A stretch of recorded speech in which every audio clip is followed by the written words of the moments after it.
I've watched grown men cry. I've carried a friend who weighed nothing because most of him was already gone. None of that is the thing I think about at night. The thing I think about is how quiet a room of soldiers can get. 40 men, maybe more. Loud men. The kind who never shut up, who talk over each other, who make jokes at funerals because they don't know what else to do with their hands. I watched all of them go silent at the exact same second. No order, no command. Just every head turning toward the wire and every mouth closing because Sergeant Vega had walked back in. She had blood on her, not hers. You learn the difference out there. Yours runs, other people's dries. And it was all over that tattoo. The same tattoo half those men had laughed at 3 days before. Let me start at the beginning, though, because if I just tell you the end, you won't understand why it mattered. My name's Danny. Back then I was a specialist, 20 years old, the comms guy who also got stuck with the medical bag because somebody decided one course made me a medic. I was scared most of the time and good at hiding it, which is honestly half the job. The post was called Kestrel. Don't bother looking for it. Half these places don't keep their names after the war moves on. It sat in a bowl of mountains, dry ones, the kind of brown that hurts your eyes by noon. One road in. One road out, technically, if you didn't mind the part where it got ambushed. We had a wall of dirt-filled barriers, a few towers, a generator that died whenever it felt like it, and a chow tent that smelled like feet. We were a mixed-up place. Mostly Army, my unit. A handful of attached guys. And then 3 days before everything happened, a SEAL element rolled in. 6 of them. They were supposed to be passing through, staging for something up north, waiting on a bird that kept getting pushed. You could tell who they were without anyone saying it. They moved different. Slower somehow, but you got the feeling they could go from slow to terrifying in about half a second. Their leader was a man named Marsh. Commander Marsh. He had gray coming into his beard and eyes that never seemed to land on you, always just past you, like he was watching something over your shoulder you couldn't see yet. Now our unit had been at Kestrel 4 months by then, and in 4 months you stop being individuals. You become a kind of animal with a lot of legs. You know who snores, who prays, who writes letters he never sends. Sergeant Marisol Vega had been with us about 6 weeks of that. She'd transferred in after another post got rolled up. She was small. That's the first thing people noticed and the worst thing to be wrong about. Maybe 5'4". Quiet in a way that wasn't shy. She just didn't spend words she didn't need to. She kept to herself, did her work, never complained about the heat or the food or the dust that got into everything, even your teeth. She ran the same patrol routes the rest of us ran and never asked for a lighter load. But the guys hadn't decided about her yet. New people are like that. They sit in a kind of waiting room until the group figures out what to do with them. And then there was the tattoo. It was on the inside of her left forearm. A column, top to bottom, of small lettering. Thin, almost delicate. From a distance it looked like a line of script, the kind of thing people get of a poem or a Bible verse or song lyrics. You'd see it when she rolled her sleeves, which she did when she worked because everyone did. The mocking started in the chow tent. It usually does. The chow tent is where boredom and meanness sit down to eat together. A guy named Prout started it. Prout was loud and not as funny as he thought, which describes about a third of the army. He sat across from her, nodded at her arm. "What's that, Vega? Your grocery list." A couple guys laughed, not because it was good, because somebody had given them permission. She didn't look up from her tray. "Sure," she said, "grocery list." That should have been the end of it. But Prout had an audience now, and guys like Prout can't put down an audience. "No, for real, let me see." He leaned over, squinted at it. "What's it even say? That's some artsy stuff. My ex had one like that. Cost her $400 to spell breathe wrong." Bigger laugh that time. Vega finished chewing, set her fork down, pulled her sleeve down over the arm, slow, deliberate, like she was tucking something in for the night. It says mind your business, she said, flat, no heat in it. And here's the thing. That was funnier than anything Prout said. The whole table cracked up at him instead of with him, and his face went red, and he muttered something and went back to his food. I figured that was that. A small thing. The kind of thing that happens 40 times a day in a place like that and gets forgotten by dinner. It didn't get forgotten. Prout wasn't the kind to let go. Over the next 2 days, the tattoo became a thing, a bit. Guys would ask her to read it to them. Somebody said it was probably the names of all her boyfriends, ha ha. Somebody else said it was a horoscope. One of the younger kids, a private named Oaks who followed Prout around like a dog, started calling her poetry behind her back, then to her face. She never took the bait, not once. She'd just give them this look, patient almost, like a teacher watching kids do something stupid that they'd understand later. I'll be honest, I didn't defend her. I was 20. I laughed at one of the jokes, I think. I'm not proud of it. You go along to belong. That's most of what being young in a uniform is. The SEALs didn't join in. I noticed that. They sat at their own table, mostly kept their own company. But I caught Commander Marsh watching her once during one of the tattoo jokes. He didn't laugh. He didn't frown either. He just watched her not react, and something moved behind his eyes, and then he went back to cleaning a piece of his rifle that was already clean. I didn't think anything of it then. I think about it a lot now. Here's what nobody at Kestrel was saying out loud, but everybody felt. Something was coming. You learned to feel it. The locals knew it first. The market down the valley, the one we'd buy bread from sometimes, it got thin. Then it got empty. The kids who used to wave at the trucks stopped being out. The air gets a certain way. I can't explain it better than that. It gets the way the sky gets before a storm, except the storm is people who want you dead. Our intel guys were picking up chatter, movement in the high passes. Marsh and his element had started staying up later, talking low, looking at maps. The bird that was supposed to take them north kept not coming. 2 nights before it happened, I was running a comms checkup in the North Tower and Vega was on watch.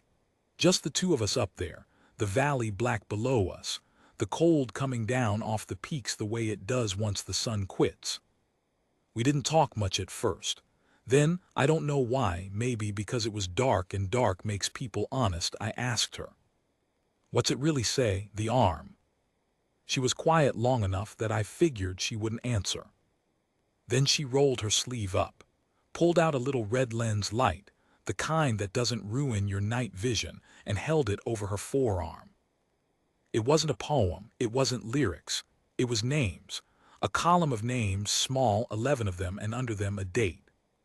My first deployment, she said, different valley, same idea. She moved the light down the list slow like she was touching each one. We got cut off, held a building for 2 days, 11 of us didn't come home, I did. She turned the light off. The names went back into the dark. People think a tattoo like this is sad, she said. It's not, it's a promise. I told them I'd hold the line. I didn't not that time, so I carry the line with me now, so I don't forget what it costs when you don't. I didn't say anything. There wasn't anything to say that wouldn't be stupid. You can laugh at it, she said, and there was the smallest smile in her voice. Most people do. I'd rather they laugh at it than ask. Asking's harder. I never told the guys. It wasn't mine to tell. The morning it started, I remember the light. Gray-pink cold, the valley still full of shadow. I was on the radio when the first round came in. You don't hear the one that's close. You feel it. The whole tower jumped. Dust came down off everything. And then the world turned into noise all at once from everywhere, the high ground, the passes, the riverbed. They'd been moving all night. They had us in a ring. Somebody was screaming for a medic before the echo even faded. That was me. I grabbed the bag. The first hour of getting hit is the worst because nobody's in charge yet. Not really. There's the chart on the wall that says who's in charge, and then there's reality, and reality has its own ideas. Our captain, a decent man named Holloway, took shrapnel in the first 10 minutes. Not killed, but out. He was on the ground by the command tent with his leg open and his radio still in his hand, trying to give orders through teeth he was grinding down to nothing. I got to him second. Somebody had already wrapped the leg wrong, too tight, and I had to undo it while rounds were cracking past us like the air itself was tearing. "Hold them," Holloway kept saying. "Hold them, hold the wire." The problem was the wire was the whole world now. They were on the high ground to the north, in the riverbed to the east, and they had something heavy in the South Pass that was walking rounds across us a little closer each time. Whoever planned this knew what they were doing. They weren't trying to overrun us in a rush. They were squeezing, tightening the ring, letting us bleed and burn through ammo and lose our heads. And we were losing them. I'll be honest about that. There was a stretch in there where Kestrel was just noise and smoke and men firing at muzzle flashes without anybody telling them where to put it. 2 guys in the East Tower stopped answering. The generator took a hit and the lights and half the radios died with it, so now we couldn't even talk to each other right. Prout, loud Prout, jokes at the funeral Prout. I found him crouched behind a barrier with his weapon in his lap, not firing, just staring at it like he'd never seen it before. That's what fear does. It doesn't always make you run. Sometimes it just turns you off. The SEALs were fighting their own war over on the west side, calm as anything, but 6 men can't be everywhere. And Marsh, I found out later, was trying to raise support on the one radio that still worked and getting weather and bad news. The bird that never came for them wasn't coming for us either. Not for a while. We were on our own with what we had in a hole with the walls coming in. Here's where it turned, and I saw it. I want you to know I saw it with my own eyes because people who weren't there have told this story wrong since. Vega came down from the North Tower. She didn't run. That's the thing I keep coming back to. Everyone moved in jerks and panic, ducking, flinching, and she came down that ladder and across the open ground at a walk. Fast walk, but a walk. Like the rounds were rain and she decided not to care about getting wet. She got to Holloway, looked at his leg, looked at me, saw I had it. Then she took the radio out of his hand. She didn't ask. He looked up at her and whatever he saw, he let go of it. "Sergeant Vega's got it," he said to me, to the air, to whoever could hear. "Listen to Vega." Now, on paper, she didn't have rank over half the people there. On paper, this was wrong. But there's a thing that happens in a fight where rank stops mattering, and the only currency left is whether you know what to do. And she knew. She got up on one knee behind the command barrier and she keyed the radio, and her voice came out flat and clear and slow. Not yelling. That was the strange part. Everyone else was screaming and she talked like she was reading a list. "East Tower's gone quiet. I need eyes on East Tower. North Wall, you're shooting at smoke. Hold your fire, let it clear, pick your targets. We're not running out of bad guys. We are running out of bullets. One shot, one reason." People started listening. I don't know how to explain why. Maybe because a calm voice in all that noise was so strange it cut straight through. Maybe because she was right and being right is its own kind of loud. She figured out the shape of it faster than any of us. She'd been in a ring before. She had 11 names on her arm to prove she understood exactly what a ring like this was trying to do. "They want the South Pass," she said to me low while she watched the smoke. "Everything else is to keep our heads down. The heavy gun in the south, that's the door. They open that door, they walk right in. We lose the south, we lose Kestrel." She was right. The south side was where the barriers were lowest, where the slope let them get close. And the south side was thin because we'd shifted men north toward the loudest fighting, exactly like we were supposed to. We'd been played and we hadn't even known it. She started moving people, by name. She knew everyone's name, which I hadn't realized. Quiet Vega, 6 weeks in, knew every name on that post. She pulled 2 men off the north wall, sent Oaks, the kid who'd called her poetry, to drag ammo from the busted east side, and she grabbed me. "You're coming south with me. Bring the bag. We're going to lose people down there, and I want you close." I didn't want to go south. Every animal part of me wanted to go anywhere but the place she just said the enemy was coming through. I went anyway. You'd think it was bravery. It wasn't. It was that when somebody is that calm in the middle of hell, you'll follow them just to stay near the calm. The south side was bad. Worse than I expected. 2 of our guys down, one of them past my help, the other with a chest wound I packed with everything I had and prayed over. The barriers down there were shredded. You could see them now, the enemy, real ones, not muzzle flashes, moving up the slope in 2s and 3s, using the dead ground, getting close enough that I could see one of them was wearing sneakers. I don't know why that detail stuck. Sneakers. A man coming to kill me in sneakers. The heavy gun in the South Pass was the thing.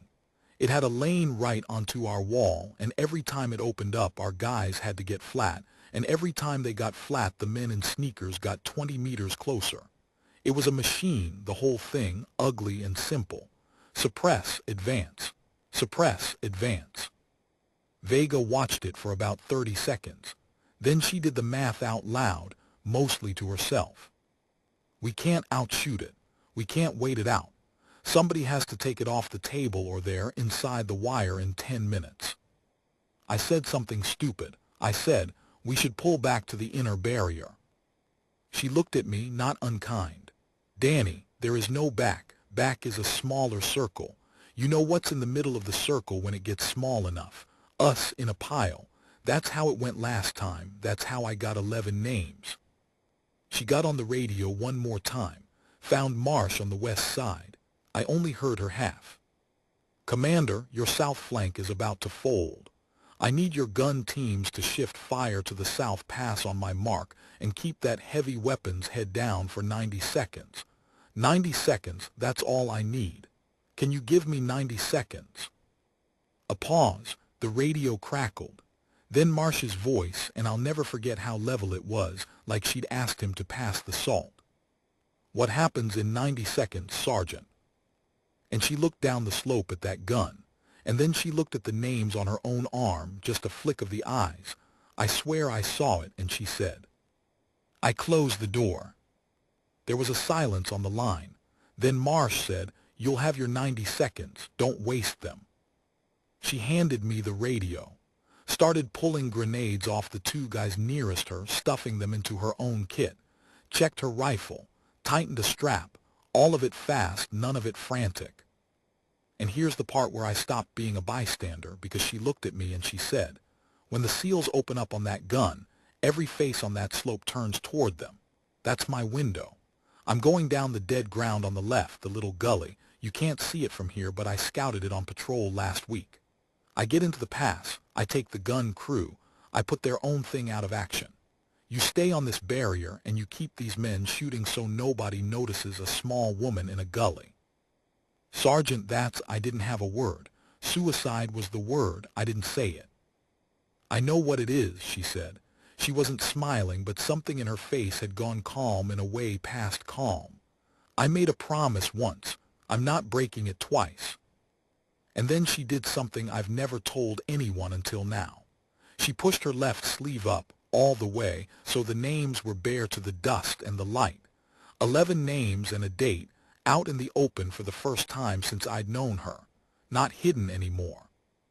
So they're with me, she said, to herself, not to me.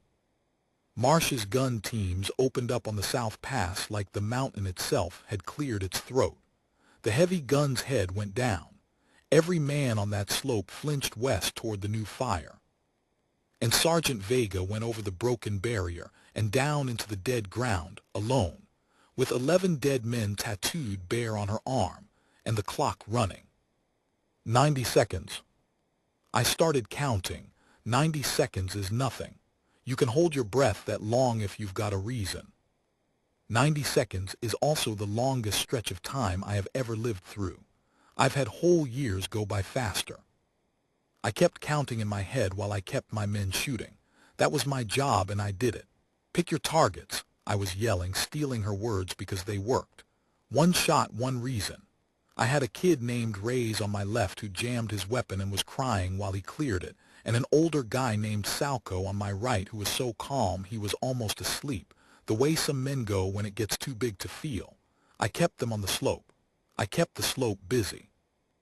I did not look at the gully because I was afraid if I looked I'd see her go down, and I wouldn't be able to do anything but watch. The SEAL's fire was a wall. Marsh kept his word to the second. That heavy gun in the pass couldn't lift its head. The men on the slope were turned west, firing back at the SEALs, and for 90 seconds nobody was watching the little broken gully on the left where a small woman was moving through the dead ground on her belly and her elbows with grenades on her chest and 11 names on her arm. I hit 60 in my count and I cracked. I looked. She was already most of the way up the pass, closer to that gun crew than I would have believed a person could get. They had 4 men on the gun and a couple more around it, and all of them faced the wrong direction, hammering away at the SEAL line, never once thinking the danger was behind them and beneath them and 5'4". 70. She came up out of the dead ground maybe 10 meters behind them. I watched her stand. She didn't rush even then. She picked her ground. And then she went to work, and I'm not going to dress it up or make it pretty because it wasn't. It was fast and it was ugly and it was exactly, precisely what had to happen. The first grenade went into the gun position before any of them turned around. The crew that survived it turned to find her already among them, and there was nothing slow about her anymore. None of that walking in the rain calm. The calm had been for getting there. What happened in the past was the other thing she'd been carrying all that time, under the quiet, behind the patient teacher's eyes. 80. The heavy gun went silent, not suppressed. Silent, dead. She'd done what she said. She'd closed the door. And here's the moment that I think about most, more than the blood, more than the fear.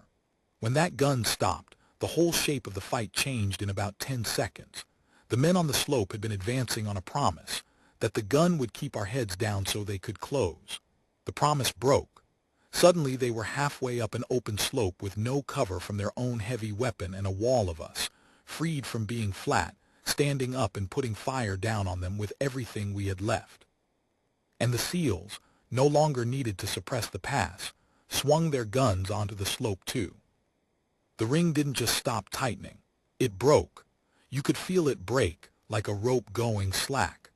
The men in sneakers stopped coming up and started going down. And once an attack like that turns, it doesn't walk away, it runs, and a running enemy on an open slope is a terrible thing to be. We'd been the ones in the pile, the small circle, the 11 names waiting to happen. In about 120 seconds, it was the other way around. 90, I'd lost count of the count. It didn't matter anymore. She'd given us the window, and we'd climbed through it. The fighting didn't end clean. These things never do. There was another hour of it, ugly pockets, a sniper in the riverbed who cost us one more good man before the SEALs found him, the long grind of making sure. But the back of it was broken in the South Pass when a heavy gun went quiet, and everybody who was there knows it, no matter what the official version said later. I didn't get to her for a while. Couldn't. I had wounded, and the chest wound kid was fighting me to die, and I wouldn't let him. And by the time the bird finally came, the bird that was always too late, that came when the worst was already paid for, by the time I had a free minute, the sun was up full and hard, and the smoke was thinning, and Kestrel was still ours. That's when she came back through the wire. She'd gone out the south barrier to make sure of the pass, to make sure that gun would never speak again. And now she walked back in across the open ground at the same pace she always moved. That unhurried walk, except slower now, because she was hurt, a graze along the ribs, I'd find out, and her hands were torn up, and she had blood all over her, all over both arms, all over the names. And that's when it happened, the thing I started this whole story with. 40 men, more, loud men.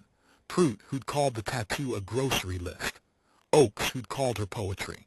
The whole noisy animal of our unit, scattered along the wall, exhausted and alive when they had every reason to be dead.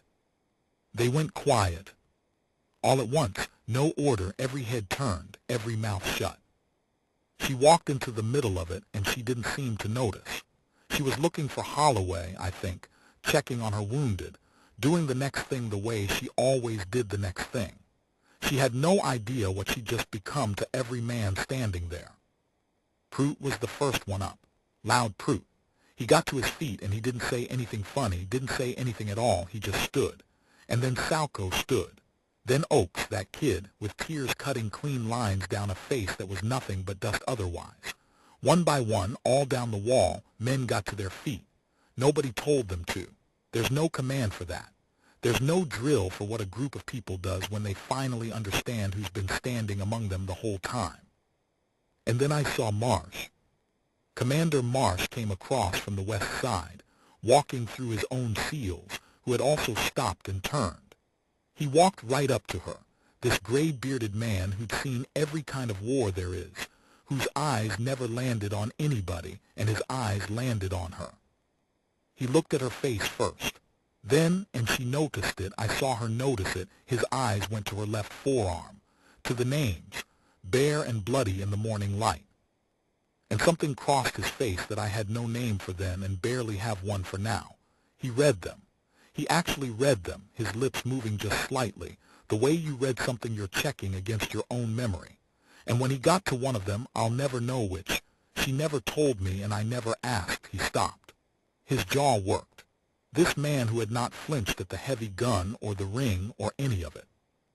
I knew one of these names, he said, quiet, just to her, but I was close enough. Different valley, long time ago. I always wondered who held that building those last hours. Vega didn't say anything, but her chin came up just a little. It was 11 of us, she said. I was the one who didn't keep the promise. Marsh shook his head slow. No, he said, you just kept it late. And then Commander Marsh, U.S. Navy, more years and more rank and more blood behind him than anybody on that wall, straightened up to his full height in front of a sergeant who didn't outrank a single one of his men, and he saluted her. A SEAL commander does not salute in the field. You don't out there. It marks people out for snipers, for one thing, and for another, that kind of thing just isn't done across the divide between his world and ours. He did it anyway. Slow, crisp, holding it. And every man on that wall who'd been standing came to attention and held a salute too, the whole ragged, exhausted line of us, saluting a small woman with 11 names on her arm, in a fort we should have lost, on a morning we shouldn't have lived to see. She returned it. Of course she did. And I watched her eyes get wet for the first and only time, not when she was hurt, not when she was scared, but right then, when 40 men and 6 SEALs finally read what was on her arm without being told. Prout never made another joke about it. None of them did. Later, back at the bigger base, I heard him telling some new guys the story, and when he got to the tattoo, he didn't laugh. He said, real quiet, don't ever ask her about her arm, and if she ever shows it to you, you shut up and you listen. I left the Army a few years after that. Got a regular life, a regular job, the kind where nobody's trying to kill you over lunch. Most days I don't think about Kestrel. But sometimes I'll be somewhere ordinary, a checkout line, a waiting room, and I'll see somebody with a tattoo. Some line of small script down a forearm that everybody walks past and nobody reads. And I'll think about how we mocked the most dangerous person at that post for 6 weeks because she was small and quiet, and her arm had words on it we were too lazy to understand. People carry things is the thing I learned. Everybody's carrying something written down somewhere you can't see. Some of them are grocery lists, and some of them are 11 names and a promise that a whole valley of enemies couldn't break. You just have to be willing to ask, and then you have to be willing to shut up and listen.